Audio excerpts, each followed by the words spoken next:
Hi guys, welcome back to the channel. This is Web3 Boy, and today we'll be doing this token problem of Open Zeppelin.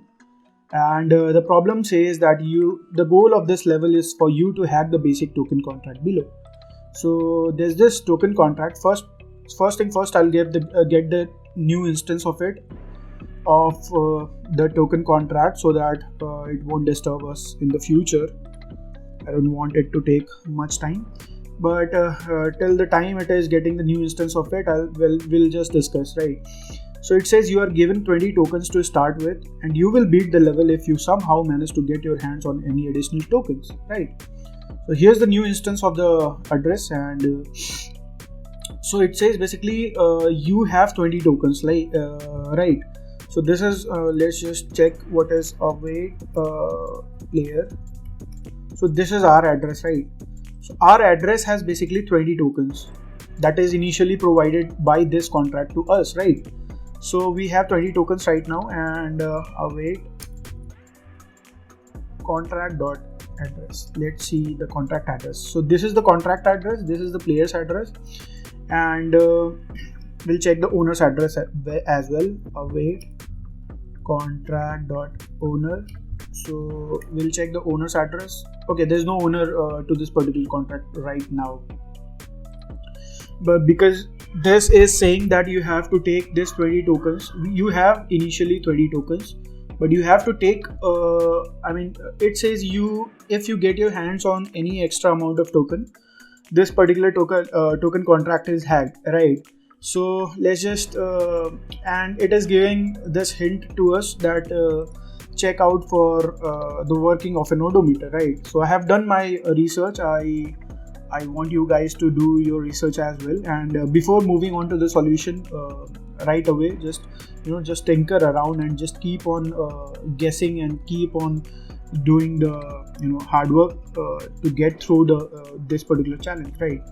So let me go to my Joplin and let's see what it says, right? I have made this particular order. So we'll do the general review of the code. We'll check how odometer works, and also we'll see what is arithmetic, underflow and overflow, because this particular problem is associated with arithmetic, overflow and underflow, right? So let's do the general review of the code. I'll do it right away right here. So first thing is it says pragma solidity caret 0.6.0. so this caret sign is a big no, because I've already told, go watch my last videos. I'm not going to waste further more time over here. And here we have contract token. So this is the contract's name, and we have a mapping. That mapping is from address to uint, and the name of the mapping is balances, right?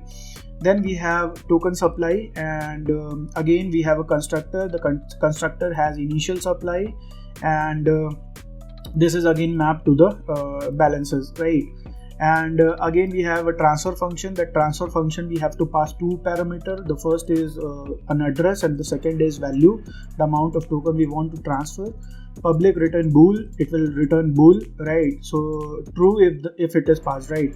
So balances message dot sender minus equal to value. It says whenever you transfer some amount of tokens, it will reduce the balances from the main contract and increase the balances to the transferred account address, right? So this is, and there is this function balance of, when you enter the parameter, it will return the uint balance, and it will return the amount of token the address is holding. So the first thing is the contracts overview. This is the contracts overview. Second thing, let's go back to the Joplin. It says how odometer works. So let's check how odometer works. So here we have odometer. So odometer has 1, 2, 3, 4, 5, 6. There are basically 6 slots of number ranging from 0 to 9, right? So let's say the odometer has run this particular distance, and 9 is the last digit when it is turning from 9 to 0. So there's no extra slot for it to completely turn back to 0, and here there is no extra slot so that you put in 1, right? You cannot increment it by 1. It's just like a circle, wherein if you have completed the circle, you are again starting from 0, right? So when the complete slots are filled up, right? Every slot has reached to its maximum capacity of 9, 9, 9, 9, 9 and 9. So when you add just 1 over here, you will have 0 in every slot. So it is basically reset, right? The odometer says that you have traveled 0 distance, right? Which is not true in the practical scenario, but since the odometer does not have an extra block to change the number from 9 to 1, it will reset to 0. The same problem is here in the arithmetic underflow and overflow. So the solidity has basically u in this is the blog post I have referred to, and it basically is written by Hari Pandey, and it explains what what underflow and overflow is, but I'll try to explain it in the simple language. And let's see here. So this is the odometer, right? So just see odometer and just just check it, and just see how arithmetic overflow resembles with the odometer, right? So here we have u int 8 that ranges from 0 to 2 raised to the power 8 minus 1, right? So this is basically 256 minus 1, that is 255, right? So u int 8 ranges from 0 to 255, right? So when you add just 1 in 255, it will not be 256, but again it will come back to 0. That is arithmetic overflow. And when you will subtract something from 0, I mean 0 minus 1, it will not be negative, but it will come back to 2 raised to the power 8 minus 1, that is 255, right? And the same is true for u int 16, the same true for u int 256, right? So when you add just 1 to the last digit, it will come back to 0. It will again reboot it to 0. And when you decrease something from 0, it will come back again to the last, the maximum value that u int 256 can provide, right? So when you add something, it will be overflow. When you subtract something, it will be underflow, right? And the same problem is basically here is in the code, right? So we are given 20 tokens, right? So let's just check await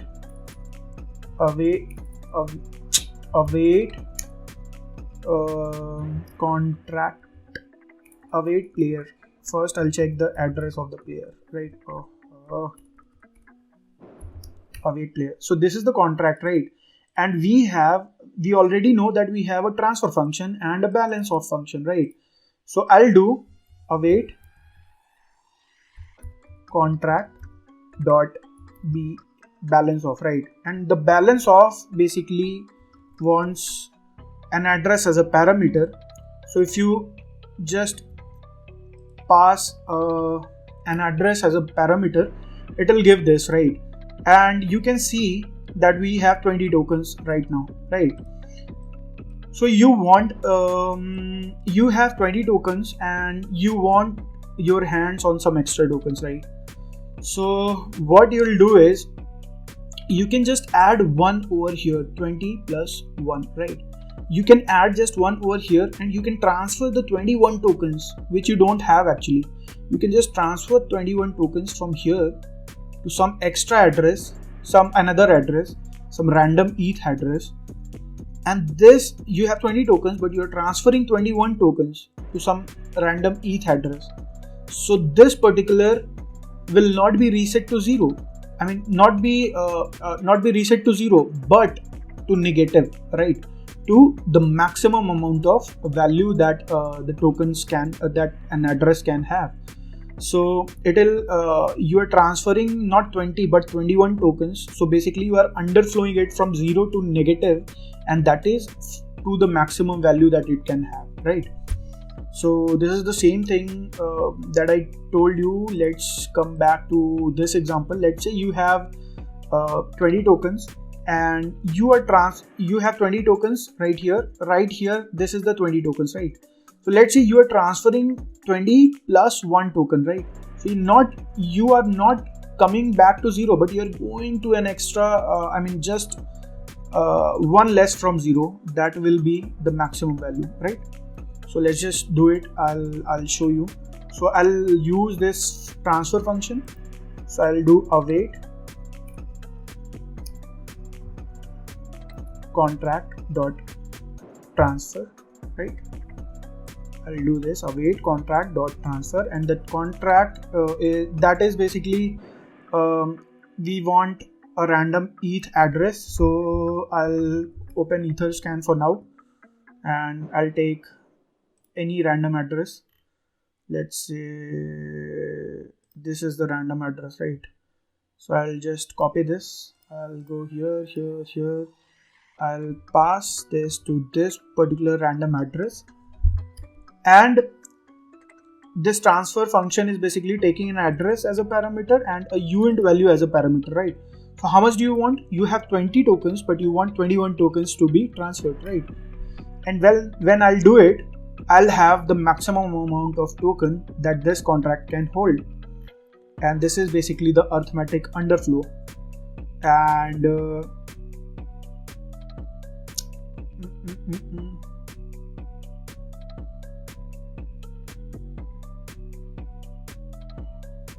okay, this is done, and let's just check whether balance of this is updated or not. Okay, so the array length is 11, and when you'll see the transfer tokens, the amount of token you are holding, it is basically this, right? So you have a maximum amount of token you can hold, and hence I guess this particular token problem is solved. With this, I'll submit the instance and let's see if this problem is solved or not. I hope you guys have understood it clearly. This was till now the easiest problem for me because it took not more than like half an hour or like 25 minutes for me to understand it theoretically as well as practically. So I hope you guys have understood it too. For me it was an average problem. For you guys, tell me in the comment section how it was for you guys. So yeah, here it is. Well done, you have completed this level, and congratulations if you have been following along. And this is it guys, this is it. I'll see you in the next video, and if you like my video, please like, share and subscribe my video. I'll come back in the next video with delegation problem, and till then, bye bye, see ya.